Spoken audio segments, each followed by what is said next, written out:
Bien-aimés, nous vous disons shalom dans le précieux nom de notre Seigneur Yeshua Jésus-Christ. Je suis né musulman. Je n'ai pas choisi à être un musulman. Je l'ai eu par la naissance.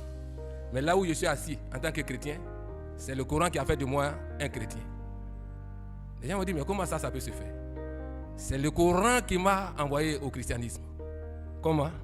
Et tout a commencé après la mort de mon père. En 88, j'étais encore adolescent au collège.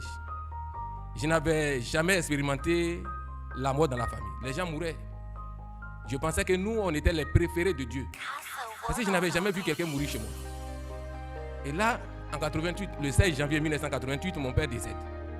Jusque-là, je ne savais pas ce qu'il se passait. Parce que la cour était bondée de l'homme.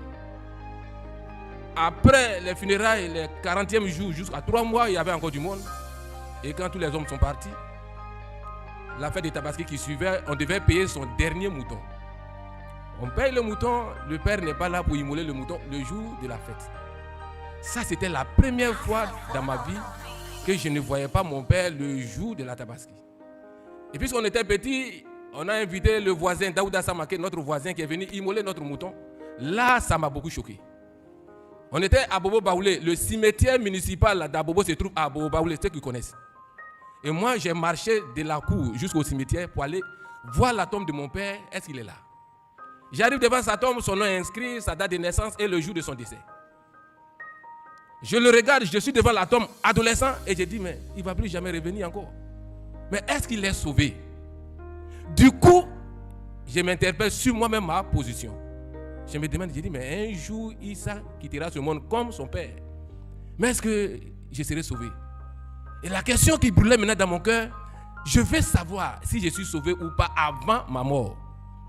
Ah, ni que moi, hein.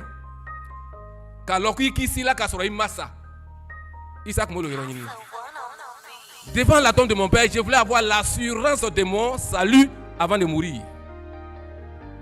Il n'y avait même plus d'autres idées dans ma tête comment je pouvais savoir si je suis sauvé parce que j'étais convaincu que de la manière le vieux s'en est allé, un jour je m'en irai.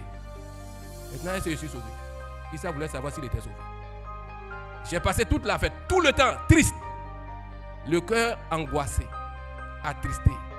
Il y avait une souffrance spirituelle à moi que personne ne pouvait comprendre. Mon père avait un ami qui était l'imam second de la mosquée d'Abou Baoulé qu'on appelait Sriki Diallo. Et ce vieux-là, il était beaucoup versé dans les études coraniques. J'ai eu le courage d'aller le voir un jour. J'ai dit au vieux, il dit, bah, t'as dit papa, est-ce que mon père sait qu'alors qu'il s'est là qu'à sa parole? C'est-à-dire, est-ce qu'un homme peut connaître qu'il est sauvé avant même qu'il ne décède? Le vieux m'a regardé droit dans les yeux. Il dit, Manganewa. C'est-à-dire, tu es malade? On peut connaître ça comment? Il faut mourir d'abord. Allez, le côté quoi? Namasa. En sabali, c'est-à-dire, nous ne sommes même pas encore morts et toi, tu veux savoir si tu es sauvé. Et le vieux reprend. C'est-à-dire, nous devons œuvrer parfaitement. Car les œuvres comptent au jour de la résurrection. Il y a un système de balance qu'on appelle Mizan. Les bonnes œuvres seront pesées, les mauvaises œuvres seront pesées. Il n'y a même pas eu la pesée. Toi, tu veux savoir si tu es sauvé. Système de balance qu'on appelle Mizan. Les bonnes œuvres seront pesées, les mauvaises œuvres seront pesées. Il n'y a même pas eu la pesée. Toi, tu veux savoir si tu es sauvé. Et il a repris. Il dit, c'est-à-dire, il dit quoi? Mène une vie agréable, juste et parfaite. Prie et jeûne, fais les bonnes œuvres. Car le jour de la résurrection, tes bonnes œuvres vont peser en ta faveur. Mais dis que tu peux connaître que tu es sauvé, jamais, personne ne peut le connaître. Ah, il n'en avait pas la réponse. Non, il n'avait pas encore la réponse. Et le cœur était encore angoissé. Quelques mois après, lors des funérailles d'un autre vieux qui est décédé, un imam, un prédicateur imam, ce n'est pas les jeunes d'aujourd'hui, avant c'était les vieux qui prêchaient. Un prédicateur imam, un vieux prédicateur est venu prêcher lors des funérailles du vieux Bemba Traoré. Et ce prédicateur a prêché sur la sourate 19, versets 71 à 72. Vous pouvez relever ça. La sourate 19, versets 71 à 72. Et le vieux prédicateur, il prêchait en Djoula. Il dit, Mogotena soro alu tiemaya, mitna do jahanama kono kasoro kabo. Ala o tala ka yere kaliola oye wuli baliye. O kofe, amena klenu mbo ka klemba luto jahanama kono kudei. Qu'est-ce qu'il veut dire? Il dit, il n'y a personne parmi vous qui ne passera pas par l'enfer. Car c'est un décret irrévocable d'Allah subhanahu wa ta'ala. Ensuite, nous sauverons les pieux et nous y laisserons les injustes agenouillés à jamais. À jamais, c'est ça qui est coup d'œil là. Alors là, le vieux ne devait pas faire cette prédication. C'était dur. Mais j'ouvre une petite parenthèse. Pour nos frères et sœurs musulmans qui nous écoutent, même s'il y en a aussi dans la salle. Ça, c'est un verset de tromperie. On peut te tromper. Prendre ta femme, ton mari, tes biens, les choses de ce monde. On peut te tromper pour t'arracher ces choses. Tu peux les retrouver après. Mais si on t'a trompé sur ton salut, tu es foutu. Ce verset est une tromperie. Pourquoi? Entrer dans l'enfer et ressortir. Est-ce que c'est possible?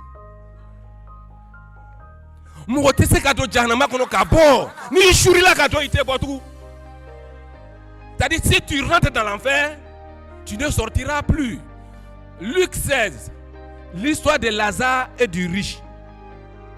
Dans le verset 26, le riche a demandé à l'ange, dis à Lazare, j'ai tellement soif, qu'il puisse venir me désaltérer un peu. Mais qu'est-ce que l'ange a dit? Il y a un fossé entre vous. Tu ne peux pas aller là, il ne peut pas venir ici. Donc dès l'instant que tu rentres dans l'enfer, bolité. Voilà pourquoi je dis que c'est une parole de tromperie. Et cela veut dire clairement qu'aucun musulman ne sera sauvé en vertu de ce verset-là. Mais puisque ce n'est pas un endroit où on va et on ressort. Donc si tu rentres, tu ne sors plus. Et Allah a juré que tous les musulmans passeront par l'enfer. Donc Allah a juré qu'aucun musulman ne sera sauvé.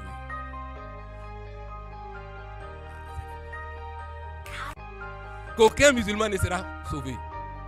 Issa, moi je ne voulais pas aller là-bas. Et je cherchais l'assurance de mon salut. Ce doute-là, je voulais connaître si je suis sauvé ou pas. Mais le Coran me dit, quel que soit alpha, tu feras un tour à l'enfer. Je suis resté là dans cette position d'angoisse spirituelle, du collège jusqu'au lycée. Et là au lycée, je rencontre un jeune à Djoukrou, du nom de Esso Roland. Un chrétien digne d'être appelé chrétien qui menait une vie digne de l'évangile. Ça, il faut le dire. Il avait un caractère. Roland ne fumait pas, il ne buvait pas, il ne courait pas derrière les filles, il ne trichait pas en classe. Les 4 péchés que j'ai dit, ça faisait ça. Roland ne fumait pas, il ne buvait pas, il ne courait pas derrière les filles, il ne trichait pas à l'école. Les 4 péchés là, nous on avait ça, mais on était musulmans. Et sa vie m'impressionnait beaucoup. Et le musulman, je m'accroche à lui. Moi j'avais un souci. Comment faire pour connaître si je suis sauvé? Le Coran m'a condamné, mais j'étais musulman. J'espérais qu'un jour je pouvais rencontrer le salut dans le Coran. Chaque fois j'embêtais Roland. Si Jésus est Dieu, alors comment on peut tuer Dieu? Il n'arrivait pas puisque c'était un enfant. Il ne pouvait pas, la divinité du Seigneur, ce n'est pas n'importe qui peut décortiquer ça. Et je suis resté là en train de l'emmerder. Et un jour, Roland sort un livre rouge dans sa main. Il me tend le livre. Il dit ça, si tu es sincère et que tu cherches Dieu avec tout ton cœur, voici ce livre, la Bible. Prends-la, va la lire. Dieu va se révéler à toi. Il me donnait mal. Combien de Bibles, les petits Gédéons qu'on nous a donnés à l'école, nous on a jeté ça. Parce que nous, musulmans, nous avons été vaccinés contre la Bible. C'était un faux livre. Un livre des égarés. Un livre falsifié. Et un livre dépassé. Un livre de mécréants. Moi, il y a foutu quoi avec ce livre de mécréants? Roland a insisté ça. Prends, je t'offre ça. Prends cadeau. Mais tellement qu'il insistait, j'ai pris parce qu'il insistait. Pas parce que j'allais voir quelque chose dedans. Je prends la Bible. J'arrive chez moi à la maison, je balance cette Bible-là sur la table. Et une nuit, je regarde, je vois la Bible qu'elle a là, c'est son livre rouge. Il dit, attends, je vais prendre ce livre-là, lire rapidement, aller lui remettre. Et foutre quoi ça? Je prends. Le Nouveau Testament commence par Matthieu. J'ouvre le premier chapitre de Matthieu. Le premier chapitre commence par la généalogie du Seigneur. Depuis Abraham jusqu'à David, Salomon, Joseph, Yeshua, Jésus. Près de 2000 ans. Une généalogie pas croyable. Il n'y a pas de généalogie dans le Coran. Non, athée. bonzon tremeni kata kurana kono to kuka bonzon yeko ka tremé faut kata cete comme mif ça va la Bible kono ate kurana kono. Il n'y a pas de généalogie fouillée. Moi j'étais étonné. Comment de près de 2000 ans on retrace la lignée d'un individu jusqu'à son père terrestre. Moi si tu prends mon cas, mon père s'appelle Brahima Traoré. Le père de Brahima s'appelle Jafet Teke Traoré. Et tu sais une fois. On a les noms compliqués. Hein. Et mon arrière-grand-père, son nom est trop difficile, on s'arrête ici. Je suis arrivé à quelle génération? 3 ou 4 mais. Mais pour Yeshua, Jésus, 2000 ans. Jusqu'à Yosef, son père. Je vais vous dire ceci. Jésus-Christ, Yeshua, il est Dieu fait homme. Il est le seul homme sur la terre qui a 2 généalogies. Il a une généalogie terrestre. Matthieu chapitre 1er jusqu'au verset 17. En tant qu'homme, 100% homme, une généalogie terrestre. Dieu, il a une généalogie céleste. Jean chapitre 1 jusqu'à 14. Au commencement était la parole, et la parole était avec Dieu, et la parole était Dieu, et la parole a été faite chair. Voilà l'homme.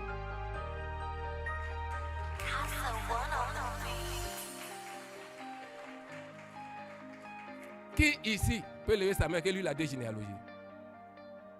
Il n'y en a pas, mais il est le seul homme sur la terre qui a ces 2 généalogies. J'étais étonné de voir comment la Bible rendait les informations. Le livre devient intéressant. Donc je suis accroché au livre. Je lis. L'enfant naît, comment il va naître? L'enfant naît, il grandit, Hérode cherche à le tuer, ses parents le prennent, ils vont en Égypte. Ça, c'est pas comme ça le Coran. On peut te parler d'Adam, de Moïse, d'Abraham, de Jésus, dans le même verset. Il n'y a pas de logique narrative. Entends la Bible, j'étais fasciné. Et j'ai commencé la lecture, je continue la lecture, j'arrive sur Matthieu 5. C'est là que je découvre que le oui d'un chrétien est un oui sans autre phrase. Et que son nom doit être non. Alors que nous, musulmans, tant qu'on ne jure pas sur une réponse, cela veut dire que ce n'est pas vrai. Si je dois dire Nena Allah, entre Dieu et moi, je commence à jurer. Neninfa, entre mon père et moi, je jure sur mon père, je jure sur Dieu, Jésus, tout ce qui est là. Entends la Bible dit, tout ce qui viendra après le oui ou le non est démoniaque. Donc cela veut dire que nous vivons avec les démons sans même nous en rendre compte. Peut-être même on est des démons. Je continue la lecture. Je tombe sur Matthieu 6. Dans le livre de Matthieu 6, comment Yeshua, Jésus, a enseigné les gens à la prière, au don, au jeûne, j'étais étonné. Et j'arrive où je découvre encore l'amour de Jésus. Il dit, aimez vos ennemis, bénissez ceux qui vous maudissent, priez pour ceux qui cherchent même à vous tuer. En islam, tuez vos ennemis. Ce n'est pas moi qui le dis. Hein. En islam, on tue les ennemis. Les compagnons de Mohammed, ils sont compartissants entre eux. La Sourate 48, verset 29. Mais dur envers les mécréants. Tuez tous ceux qui ne confessent pas Allah et le prophète et le jour dernier. Mais Yeshua dit, Jésus dit, aimez vos ennemis, priez pour vos ennemis, bénissez ceux-mêmes qui vous maudissent. Il fallait que je fasse une conclusion ici. J'ai dit non. Ça, c'est faux. Dis que suivre ce monsieur-là, tu vas en enfer. J'ai commencé à douter. Je me suis dit que quiconque marchait comme façon, Yeshua, Jésus, Issa l'a dit, il était sûr d'être sauvé. Et là, la Bible commençait à me troubler. J'ai déposé la Bible, allé vers le Coran. Car je vous l'ai dit dans le début, c'est le Coran qui a fait de moi un chrétien.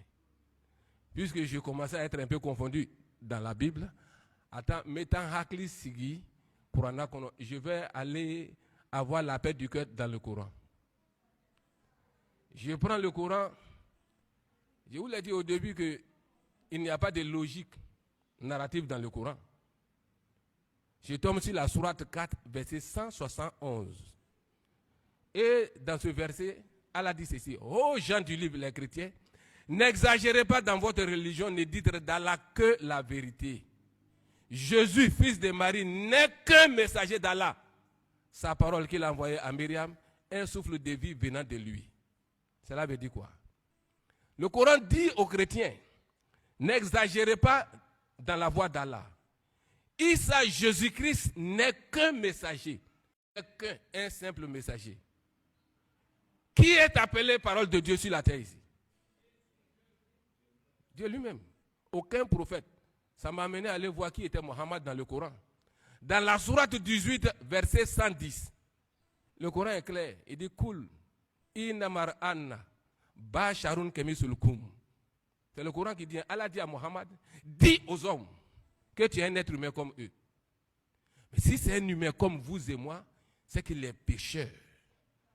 Car tous sont péchés et sont privés de la gloire de Dieu. Il est dans le péché. Alors là, le Coran ne m'enseignait pas comme la Bible. Je voulais voir si Mohammed même pouvait donner l'assurance du salut à travers ses dires. Je tombe sur la sourate 49 et 46. Autant pour moi, la sourate 46, verset 9. Allah même a dit à Mohammed de dire aux gens, je ne suis pas une innovation parmi les messagers. Je ne sais pas ce que Allah fera de moi et de ceux qui sont en train de me suivre. Je ne suis qu'un avertisseur clair. Ça, c'était fini. Mais là, j'ai compris que le vieux Siriki Diallo avait raison de dire qu'on ne pouvait pas savoir si on était sauvé. Car le premier guide musulman, il était quoi? Il était dans le doute. Il n'avait aucune assurance de son salut. Pour ne pas aggraver la chose, j'ai pu encore reprendre la Bible pour que le cœur soit assoiffé, amoindri. Je continue ma lecture. Alors là, il ne fallait pas continuer. Hein. Je tombe sur Jean 5, verset 24. Et le Seigneur dit, en vérité, je vous le dis. Celui qui écoute ma parole et qui croit à celui qui m'a envoyé à la vie éternelle. Il ne passera pas en jugement, mais il passera de la mort à la vie. Le seul mot jugement. Le seul mot jugement a suffi. Car Issa avait une condamnation dans son cœur. Il ne voulait pas aller en jugement. Car je l'ai dit, je ne voulais pas aller en enfer. Mais quand il a dit, je ne passerai pas en jugement, dès l'instant que je meurs, je suis sauvé. Il dit, ah, Djigikma. Oui. Les gens pensent que nous sommes sortis pour venir faire plaisir aux gens. Quel plaisir? Jamais. C'est dans le feu que nous sommes sortis. Et j'étais là rassuré. Et là où ma joie va être encore énorme, dans le chapitre 14 des Jean, versets 1 à 3, j'avais un cœur troublé. Et le Seigneur dit que ton cœur ne se trouble point. Il savait que j'avais un cœur troublé. Il dit, Issa, que ton cœur ne se trouble point. Crois en Dieu et crois en moi. Il y a plusieurs demeures dans la maison de mon Père. Si cela n'était pas, je vous l'aurais dit. Je m'en vais vous préparer une place. Toi, Issa. Et lorsque je m'en serai allé, et que je vous aurai préparé la place, je reviendrai vous prendre, afin que là où je suis, vous y soyez. Non, c'était fini. L'assurance que je cherchais, je l'ai trouvée dans ce verset. La foi vient de ce qu'on entend. Et ce qu'on entend qui est la parole de Dieu. Et un cœur fertile venait d'entendre la parole de Dieu. J'ai dit Amen à la parole.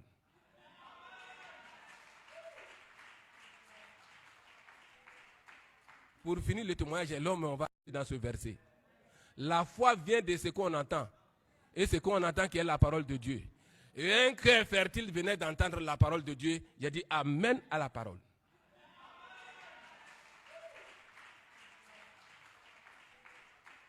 Pour finir le témoignage, l'homme, on va raccourcir pour finir. Rappelez-vous que j'étais à la recherche de mon salut. Après la mort de mon père, je voulais savoir si j'étais sauvé. Mais à lire la Bible, personne n'a tapé sa poitrine pour dire qu'il est sauvé, sauf moi. Car l'Esprit de Dieu a témoigné à mon esprit que je suis sauvé. Ça, c'est une expérience personnelle. Pour savoir si tu es sauvé, crois au Seigneur de tout ton cœur. Donc, je dis ceci à tous mes parents. Si vous êtes encore musulman, vous ne pouvez pas être sauvé. Personne ne peut aller en enfer et ressortir. Le Coran t'a demandé, si tu crois à ce verset, que tu iras en enfer et tu sortiras. C'est une parole de tromperie. Tu ne sortiras plus. Pour sortir, quitte l'islam. Sortez du milieu d'eux. Si vous m'entendez, nous on était parmi eux. Mais pourquoi nous sommes sortis? Parce qu'on a entendu la parole. Donc tout toutes les musulmans et les musulmans qui m'écoutent, vous êtes condamnés à aller en enfer et à ne plus jamais ressortir. C'est le seul verset où Dieu dit allez, et puis il a pris, Allah a dit avec insistance, ainsi dit Allah, vous allez partir en enfer. Il a dit ainsi dit Allah, car c'était un décret. Il a pris, tu rentres, il n'y a rien à faire, tu rentres. Et je vous le dis, si tu rentres, tu ne sortiras plus. Donc pour ne pas rentrer, sortez de l'islam. Que la paix de Yahweh soit sur chacun de vous et qu'il nous fortifie dans le nom de Yeshua. Alléluia. Amen. Serviteur, que Dieu te bénisse. Bien-aimé, tu peux faire mieux, tu peux faire mieux, tu peux faire mieux. Alléluia. Alléluia. Alléluia. Bien-aimé, ce témoignage est édifiant et en même temps accompagné d'enseignements. Et nous voulons bénir le Seigneur pour la vie du serviteur de Dieu qui a été utilisé. Bien-aimé, il a relevé des points très importants que nous devons enseigner à nos frères bien-aimés qui sont de l'autre côté. L'islam ne donne pas le salut. Et l'islam ne donne pas le salut et il faut que le musulman le sache. Nous ne voulons pas insulter quelqu'un, nous ne voulons pas dire quelque chose. Mais la sourate 19, verset 71 du Coran dit clairement, il n'y a personne parmi vous qui ne passera pas par l'enfer. Ce sera une sentence irrévocable. Si on te dit dans ta religion que tu seras en enfer et c'est une sentence irrévocable, alors je te dis que Jésus-Christ nous dit que tous ceux qui viennent à lui, il dit qu'il ne va pas rejeter quelqu'un. Il a la capacité, il a le pouvoir, il a l'autorité de donner la vie. Voilà pourquoi les deux brigands à la croix, pendant que l'un l'insultait, l'autre pouvait lui demander, Seigneur, souviens-toi de moi. Et il n'a pas dit demain après demain, il dit aujourd'hui même, tu seras avec moi au paradis. Car il est le propriétaire du paradis. Il peut donner le paradis à quelqu'un ce matin. Alléluia. Je vais dire à un musulman qui nous entend, nous sommes à la deuxième journée de notre semaine. Nous sommes dans la semaine